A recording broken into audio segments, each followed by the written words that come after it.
എനിക്ക് അനുഭവപ്പെട്ടിട്ടുള്ള ഒരു വിഷയം എല്ലാവരിലേക്കും എന്നാൽ കഴിയുന്ന രീതിയിൽ എനിക്ക് എത്തിക്കണമെന്ന് തോന്നിയത് കൊണ്ടാണ് ഈ ഒരു വീഡിയോ ഇടുന്നത്. അപ്പോൾ എനിക്ക് രാവിലെ 11 മണിയായപ്പോഴത്തേക്കും എനിക്കൊരു കോൾ വന്നിട്ടുണ്ടായിരുന്നു. അത് ഹിന്ദിയിലാണ് സംസാരിക്കുന്നത്. അപ്പോൾ ഇവർ എൻ്റെ അടുത്ത് പറഞ്ഞത് നിങ്ങളുടെ എല്ലാ നമ്പറും ബ്ലോക്ക് ചെയ്യുന്നു എന്നാണ് എൻ്റെ അടുത്ത് പറഞ്ഞത്. അപ്പോൾ ഞാൻ ചോദിച്ചു എന്തിനാണ് തെറ്റൊന്നും ചെയ്യാതെ എൻ്റെ നമ്പർ ബ്ലോക്ക് ചെയ്യുന്നതെന്ന് ചോദിച്ചു. അപ്പോൾ ഇവർ ഒരുപാട് കാര്യങ്ങളൊക്കെ പറയുന്നുണ്ട്. അങ്ങനെ ഞാൻ പറഞ്ഞു എനിക്ക് മലയാളിയെ കണക്ട് ചെയ്യണമെന്ന് പറഞ്ഞു.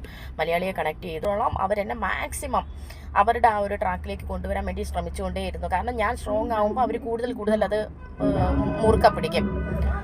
അങ്ങനെ അവസാനം ഇവർ പറഞ്ഞു ഒരു വാട്സപ്പ് നമ്പർ തരാം. ആ വാട്സപ്പ് നമ്പറിലേക്ക് എനിക്ക് ആ കേസിൻ്റെ ഫയൽ നമ്പർ, ഈ സംസാരിക്കുന്ന ആളിൻ്റെ നമ്പർ, ID നമ്പർ എല്ലാം എനിക്ക് തന്നിട്ടുണ്ട്. അപ്പോൾ അവർ പറഞ്ഞു ഈ വാട്സപ്പ് നമ്പറിലേക്ക് ഈ ഒരു നമ്പർ സേവ് ചെയ്തതിന് ശേഷം നിങ്ങൾ ഈ ഒരു ഫയൽ നമ്പർ, ആ ഫയൽ നമ്പർ നിങ്ങൾ എടുത്തിട്ടുണ്ടെന്ന് പറയുന്ന ഈ നമ്പറും ഒക്കെ നമുക്ക് അയച്ചു തരുമ്പോഴത്തേക്കും ഇവിടെ നിന്ന് ഓട്ടോമാറ്റിക്കായിട്ട് കോൾ വരും. നിങ്ങളിതൊന്ന് കട്ട് ചെയ്യുന്നു വേണ്ട, നിങ്ങളൊന്ന് നിശബ്ദമായിട്ടുള്ള ഒരു സ്ഥലത്തേക്ക് ഒന്ന് മാറി നിന്നിട്ട് ഇതൊക്കെ ഒന്ന് ചെയ്തേന്ന് പറഞ്ഞ് അവർ നിൽക്കും. ഓരോ കോൾ വരുമ്പോഴും പേടിയാണ്, ഇതുപോലെയുള്ള സംഭവങ്ങളായിരിക്കും. എന്നാൽ ഞാൻ ആദ്യമേ തന്നെ അതിനെ കരുതിക്കൂട്ടിയാണ് നിൽക്കുന്നത്.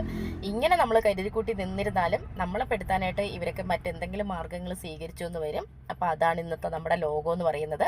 അപ്പോൾ എല്ലാവരും